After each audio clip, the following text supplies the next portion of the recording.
حدیث نمبر 3463، حضرت عمرہ کا بیان ہے، حضرت عائشہ رضی اللہ تعالیٰ عنہ نے ان کو خبر دی،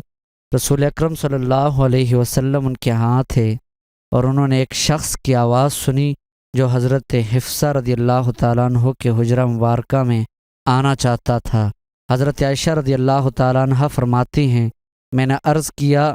یا رسول اللہ صلی اللہ علیہ وسلم، یہ شخص آپ کے گھر میں آنا چاہتا ہے، تو آپ نے فرمایا، میرا خیال ہے کہ یہ فلاں شخص ہے جو حضرت حفصہ رضی اللہ تعالیٰ عنہ کا رضائی چچا ہے۔ حضرت عائشہ رضی اللہ تعالیٰ عنہ نے عرض کیا، یا رسول اللہ، اگر فلاں شخص زندہ ہوتا